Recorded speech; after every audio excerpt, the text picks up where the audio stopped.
Oggi vediamo insieme come usare alcune parole molto importanti in italiano. Molto, tanto, troppo, poco, tutto, ogni e qualche. Fai errori con l'accordo di molto e troppo? Hai dubbi quando scegliere tutto o tanto? Non sei sicuro se usare qualche ed ogni? Nessun problema. In questo tutorial ti spiego tutto con esempi semplici. Molto significa a lot o very ed è usato per parlare di una grande quantità o intensità. Quando è un aggettivo si accorda con il genere maschile o femminile è il numero, singolare o plurale del nome. Esempi: ho molti amici. I have many friends. Lei ha molte idee. She has many ideas. Come avverbio, quando descrive verbi o aggettivi, rimane invariato. Esempi: ti amo molto. I love you a lot. È molto bello. He is very handsome.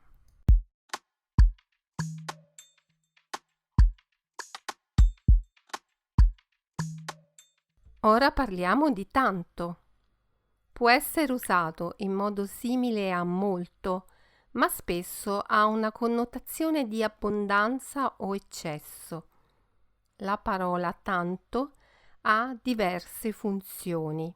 Quella principale è come aggettivo indefinito.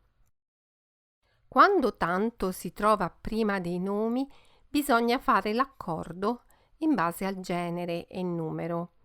Esempio: ho tanti amici. I have many friends. Ci sono tante persone qui.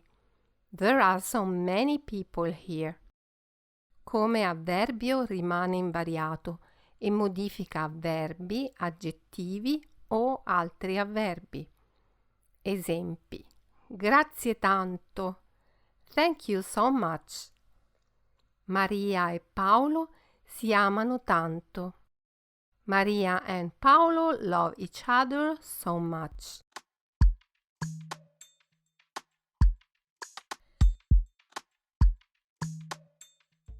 Impariamo troppo, che significa too much. Troppo indica una quantità eccessiva, più del giusto o di quanto è necessario, generalmente con una connotazione negativa. Può essere sia un aggettivo che un avverbio. Esempi: come aggettivo, ci sono troppi compiti da fare.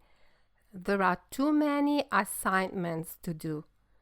Ho mangiato troppa pizza. She ate too much pizza. Come avverbio rimane invariato. Esempi: è troppo difficile. It's too difficult. Lui parla troppo velocemente. He speaks too fast.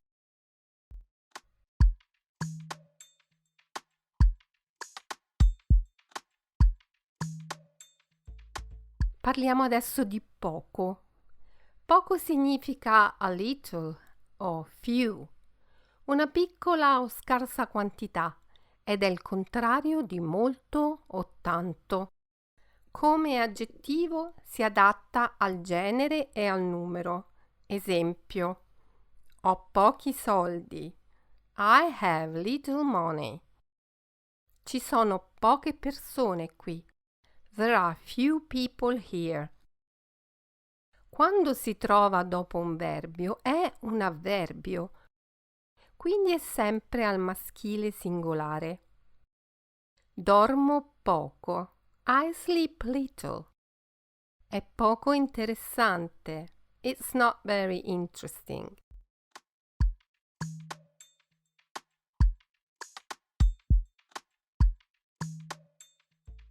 Passiamo a tutto. tutto. La parola tutto è un pronome o aggettivo indefinito. Tutto significa everything o all ed è usato per indicare una intera quantità.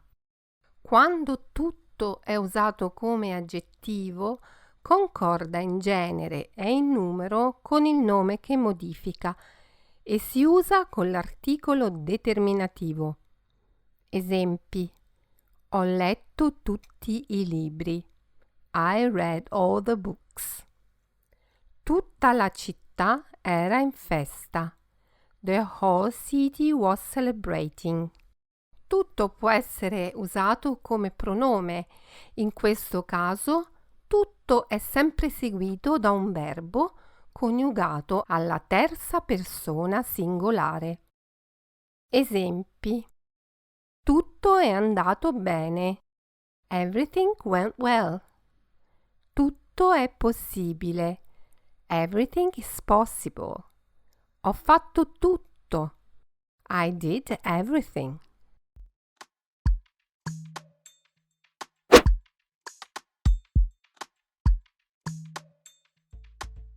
Adesso vediamo ogni e qualche.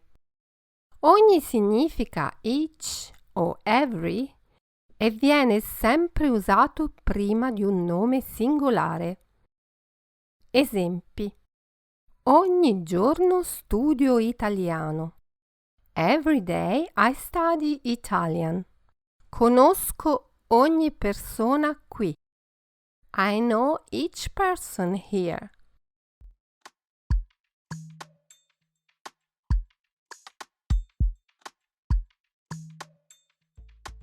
Qualche invece significa some o a few. Anche qualche è un aggettivo invariabile.